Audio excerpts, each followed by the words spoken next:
actually getting this thing sorted to start it up. Now, before we get this thing going, hopefully get this thing going, I'll just run through a little bit of information about it for you, just because it's a bit easier to hear me now than afterwards when we get it started. So, a quick sort of overview of the history of the engine. This year it's sitting at 102 years old. Originally manufactured in Manchester, England. They shipped it to Australia to be used in the Sydney powerhouse. They used it as a generator for electricity purposes there. From Sydney they then moved it up to Coffs Harbour. It was used as a butter churn in a butter factory. A little bit different, but still ran nonetheless.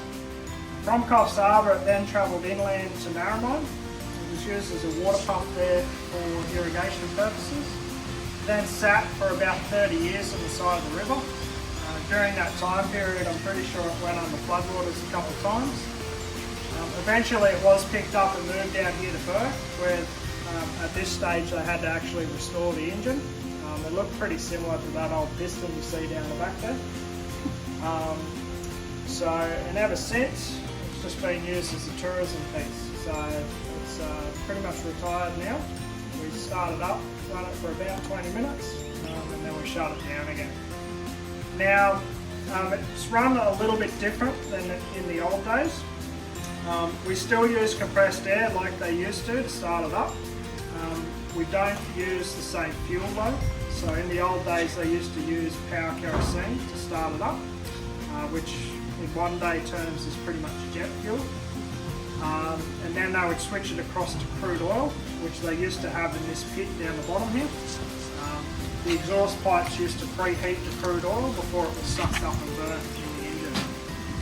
These days though we use pretty much straight diesel. It does have a little bit of oil mixed in with it.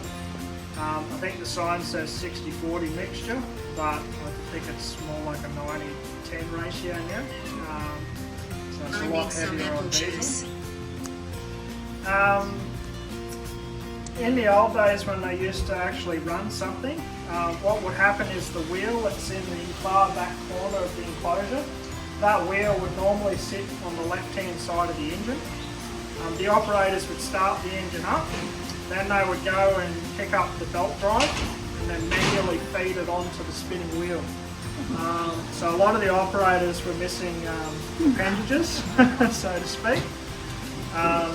So hence why we don't actually do that anymore.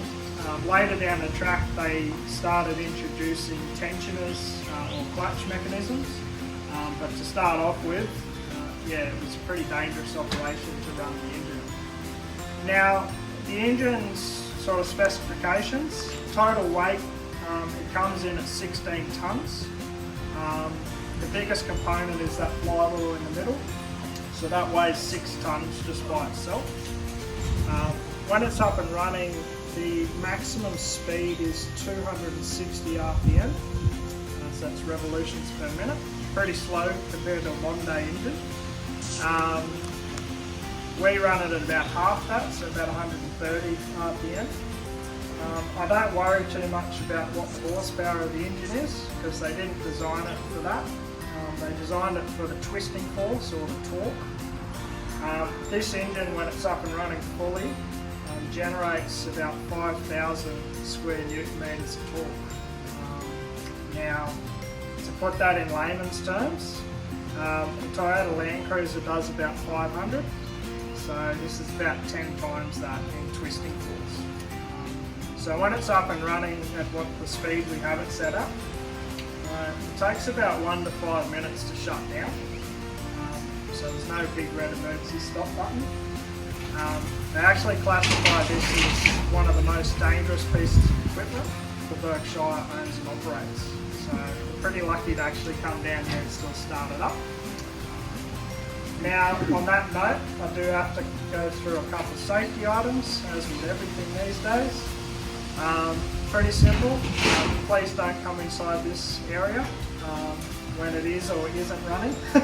Please stay outside. It's pretty common sense, but I've had 4 people try it out, so I have to say it every time.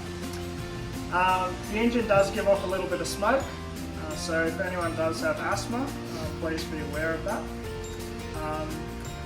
It can be a little bit noisy when we initially start it up using the compressed air, but it's not too bad once it's up and running fully. And finally, if you do see the operator running, yeah, please follow.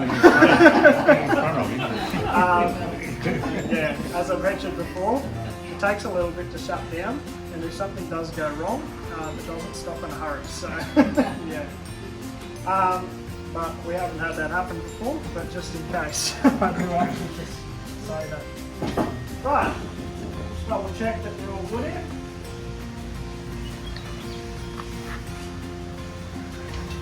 We'll see how we go. Start this up.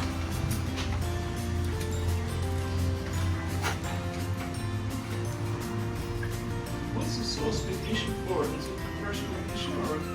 Yeah, sorry. So yeah, it runs pretty much the same as a modern diesel engine. So it is a 4-stroke compression ignition engine, twin cylinders. So it's not 2 engines next to each other. It's actually one whole engine. It doesn't have modern conveniences of glow plugs though. So on cold days, yeah, it can be a little bit interesting to get started. In the old days, to assist, what they would do is either blowtorch the air intakes or stick a rag up in here and light the rag alight. Sometimes they would actually light a fire underneath it to heat the whole block up. But we don't do any of that anymore, just because of all the oil on it. It's probably likely to keep burning. What's the cooling system? So it's got water jackets. So each head the water circulates through. I think in the old days it would be induction cooling, so it would just self run through with the thermal. These days we just have